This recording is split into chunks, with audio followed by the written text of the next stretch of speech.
తెలుగు రాష్ట్రాల్లో భూ ప్రకంపనల అలజడి రేగింది. పలు జిల్లాల్లో స్వల్ప భూ ప్రకంపనలు సంభవించాయి. ములుగు కేంద్రంగా ఉదయం 7:27 భూమి కంపించింది. హైదరాబాద్ సహా ఇతర జిల్లాల్లోనూ ఇళ్లు కంపించాయి. ఏపీలోని విజయవాడ, జగ్గైపేట తదితర ప్రాంతాల్లోనూ ప్రజలు భయంతో బయటకు పరుగులు తీశారు.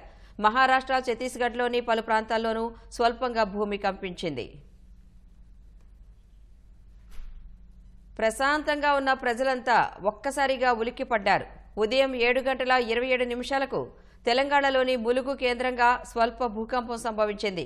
రిక్టర్ స్కేలుపై 5 పాయింట్ల తీవ్రత నమోదైనట్లు సంబంధిత అధికారులు వెల్లడించారు. ఉమ్మడి వరంగల్, ఖమ్మం, కరీంనగర్ జిల్లాల్లో కాస్త తీవ్రత అధికంగా ఉండగా హైదరాబాద్, రంగారెడ్డి తదితర ప్రాంతాల్లోనూ భూ ప్రకంపనలకు ప్రజలు భయాందోళనకు గురయ్యారు.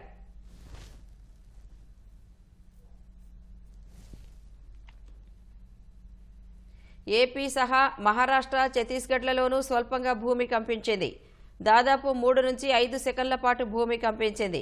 హైదరాబాద్ సహా ఏపీలోని విజయవాడ, జగ్గైపేట పలు ప్రాంతాల్లో ప్రజలు భయాందోళనకు గురయ్యారు. మరోవైపు మహారాష్ట్ర, ఛత్తీస్గఢ్లోనూ భూమి కంపించినట్లు తెలుస్తోంది. మహారాష్ట్రలోని సిర్వంచ, అహేరి, గడ్చిరోలి, చంద్రాపూర్లో భూ ప్రకంపనలు వచ్చాయి. ఛత్తీస్గఢ్లోని సుకుమా, బీజాపూర్లోనూ భూమి కంపించింది.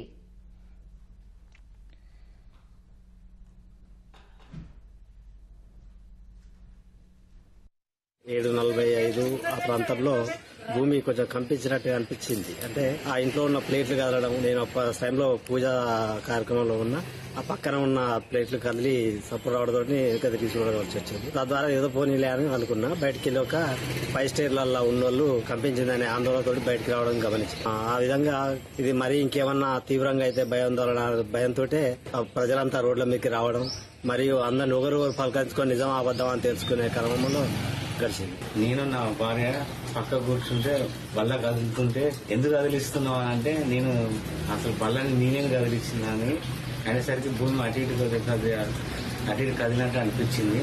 ఆ ఆందోళనతో దాదాపు కిందికి ఉరికి రావడం జరిగింది.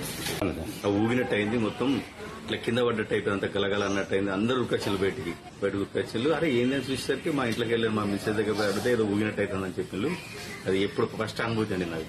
ఇదేదో భయం, ఏదో అంతా మబ్బుల పడి ఉంది కదా, ఏదో తుఫాన్ వస్తుంది, ఏదైనా ఇబ్బందిగా ఏమైనా అవుతుందా అనే అదులు ఉన్నారు అందరూ. బెడ్ మొత్తం ఊపేస్తుంది, ఏంది ఇట్లా ఊగుతుందని లేచి చూసేసరికి మా వారు ఉన్నారండి. అడిగితేనో ఎందుకు బెడ్ ఊపుతున్నా అంటే, నేనెందుకు ఊపట్లేదు, నేను ఊపట్లేదు, నీకు అలా అది అన్నారు. లేదు సౌండ్ వస్తుంది, చిన్నగా సౌండ్ కూడా అయిందండి, బోళ్ళు శబ్దము అట్లా అయింది, అట్లా అనిపించింది. అందరు అప్పటికే బిల్డింగ్ల పైన ఉన్న వాళ్ళందరూ కిందికి వస్తాను, భూకంపం వస్తానని అందరు బయటకి వచ్చిందండి. అంత చూసేసరికి ఇంతటితోనే ఆగిద్దా లేక ఇంకేమైనా ఎక్కువ అయిద్దేమో అని అందరు భయపడ్డారండి. ఇది ఫస్ట్ వచ్చి చాలా ఏళ్ల క్రితం కొంచెం సౌండ్తో వెళ్ళిపోయింది. అప్పుడు ఇంత పెద్దగా అనిపించలే. ఇప్పుడు మేము పైన ఫ్లోర్లు ఉన్నాం కాబట్టి ఇంకా బాగా తెలిసింది మాకు. దీంతో చాలా భయపడ్డామండి. మేము ఇంట్లో పిల్లలందరూ నిద్రలోనే ఉన్నారు, లేపి అందరిని అడిగితేనే మాకు ఏం తినబడలే మమ్మీ అన్నారు, కానీ బెడ్ మొత్తం ఊపేసిందండి. ఈరోజు 7:30 మా ఇంట్లో ఇట్లా తీవ్రంగా ఇట్లా భూకంపం లాగా షేక్ అయింది. కిచెన్లో నేను వంట చేస్తుండగా మొత్తం వైబ్రేట్ అయింది ఇల్లంతా. తీవ్ర భయాందోళనకు గురై నేను బయటికి ఉరికి రావడం జరిగింది. చాలా భయం వేసింది. 7:30 మేము నిద్ర ఉండగా భూమి కంపించినట్టు అయింది. అది ఎందుకు అలా అయిందో తెలియదు. ఒక్క సెకండ్ మాత్రం భూమి మీద ప్రజలందరూ భయపడి, మా ఊరు ప్రజలంతా భయభ్రాంతులకు గురై బయటకి వచ్చిళ్ళు. ఇది ఒక వింతలా అనిపిస్తుంది. అయితే లోపల సర్ది పెడతానా, బట్టలు చదువుతా అంటే బడబడా అని అనిపించాలంటే గలగల అని అన్నది కాసేపు.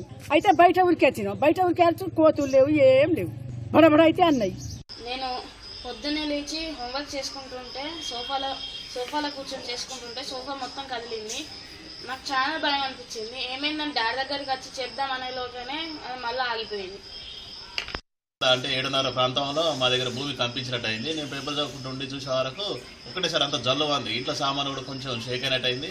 మాది సింగరేణి ప్రాంతం, కానీ ఇప్పుడు బ్లాస్టింగ్ టైం కాదు. బ్లాస్టింగ్ టైంలో మా ఊళ్ళో మాకు కొంచెం షేక్ అయినట్టు ఉంటుంది. ప్రజెంట్ అయితే అసలు ఆ టైమే కాదు, ఒకసారి కంపించింది. నేను కూడా అసలు షాక్లో ఓడిపోయాను. ఇదివరకు 2 సార్లు ఇట్నే జరిగింది. ప్రజెంట్ అయితే ఇది 3వసారి మా దగ్గర. నేను రెడీ అయ్యి హోంవర్క్ చేస్తుంటే సోఫాలు ఊగినాయి. సోఫాలు ఊగుడుతోటే మా చెల్లిని పిలిచి సోఫాలు ఊగుతున్నాయంటే మా డాడీని పిలిచినాం. భూమి కంపిస్తుంది అని చెప్పుడుతోటే మేమందరం భయపడి బయటికి వెళ్ళినాం.